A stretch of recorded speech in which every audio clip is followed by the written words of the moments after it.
ชาวนาอยู่ติดชายแดนเขมรไทยลาวทิวเขาสุดตาสามเหลี่ยมมรกตล้ำค่าเหมือนชายคาโอบอุ้มคุ้มภัยไปอยู่ใสก็บอกแทนคือแดนบ้านเสียงเอิญมาเดินกินข้าวฟังทุกคราวก็ยิ้มให้ใจผู้จองนาย้อยน้ำตกบักเตวเหวงามน้ำใสชื่อนี้เหมือนดังเครื่องหมาย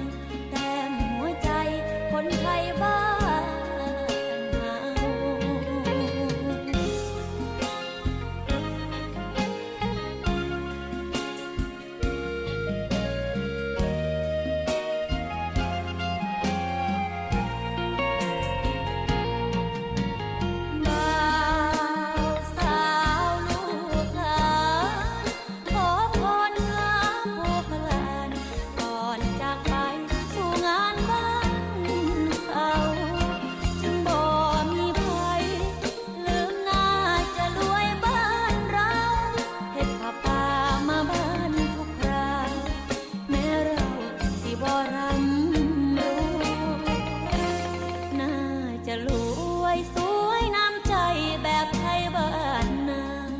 คอนเสิร์ตเสียงนกเสียงกาดงหน้าย้อยเฝ้าคอยอำนูเที่ยวห้างเพื่อเงินลองมาเดินป่านาจะรวยนอนเต้นลมเย็นสวยๆสาวนาจะรวยจะช่วยดูแล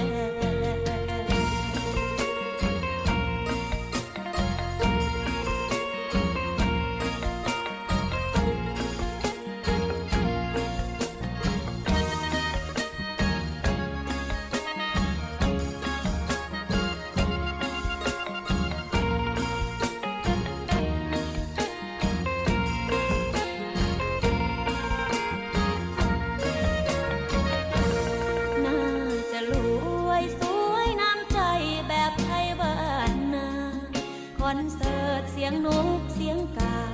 ดงหน้าย้อยเฝ้าคอยอำนูเที่ยวห้างเพื่อเงินลองมาเดินป่านาจะรวยนอนเต้นลมเย็นสวยๆสาวนาจะรวยจะช่วยดูแลนอนเต้นลมเย็นสวยๆสาวนาจะรวยจะช่วยเท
ชาวนา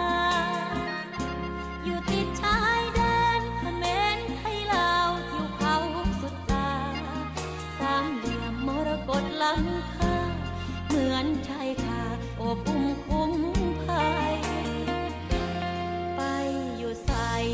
ก็บอกแทนคือแดนบ้านเสียงเอิญมาเดินกินข้าวฟังทุกคราวก็ยิ้มให้ใจ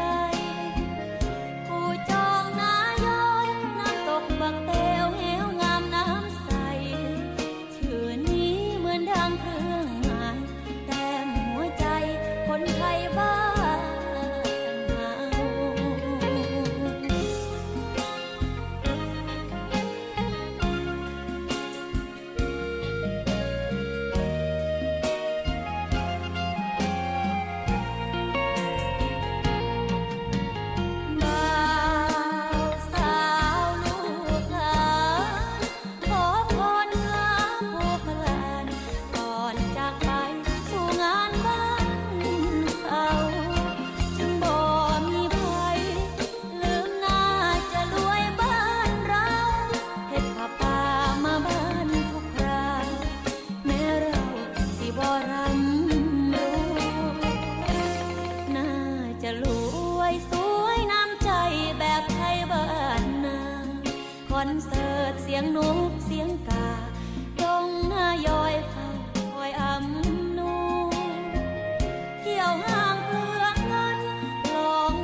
วย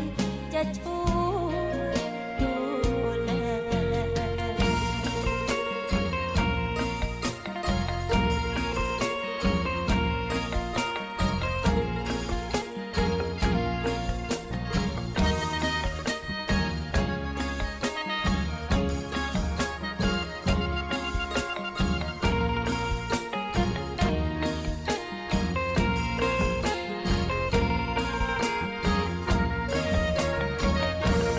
น่าจะรวยสวยน้ำใจแบบไทยบ้านนาคอนเสิร์ตเสียงนกเสียงกาต้องหน้ายอยเฝ้าคอยอำนูเที่ยวห้างเปลืองเงินลองมาเดินป่าน่าจะรวยนอนเต้นลมเย็นสวยๆสาวน่าจะรวยจะช่วย